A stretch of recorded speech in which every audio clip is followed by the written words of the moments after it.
헌법재판소의 합헌 결정으로 오는 9월 28일부터 부정청탁금지법, 이른바 김영란법이 시행됩니다.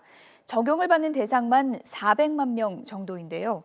기준이 참 모호한 부분이 많아서 혼란이 우려되고 있습니다. 한현희 기자입니다.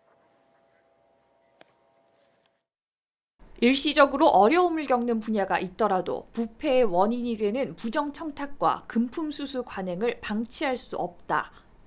민간 영역까지 제재하는 것은 과하다는 우려에도 부정부패 척결이 더 중요하다는 의견이 힘을 얻어 결국 합헌 결정이 난 김영란법.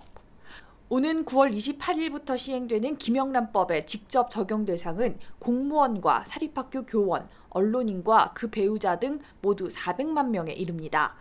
이들에게 허용 범위를 넘어서는 식사를 대접하는 경우 등도 똑같이 처벌을 받게 돼 실제 법 적용을 받는 대상자는 훨씬 많습니다. 오랜 논의 끝에 헌법재판소가 합헌 결정을 내렸지만 아직 모호한 규정이 많은 만큼 법이 본격적으로 시행되면 사회적 혼란과 갈등은 피할 수 없을 거란 전망입니다. 식사 3만 원, 선물 5만 원, 경조사비 10만 원으로 상한선이 정해져 있지만 어떤 행동이 실제 처벌 대상이 되는지 쉽게 가늠하기 힘들기 때문입니다.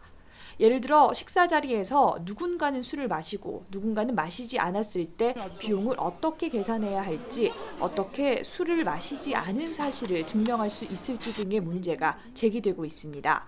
시행 후 수사당국의 처벌 기준과 법원의 판례가 쌓일 때까지 구체적인 사안을 어떻게 처리할지를 두고 혼란은 계속될 것으로 보입니다.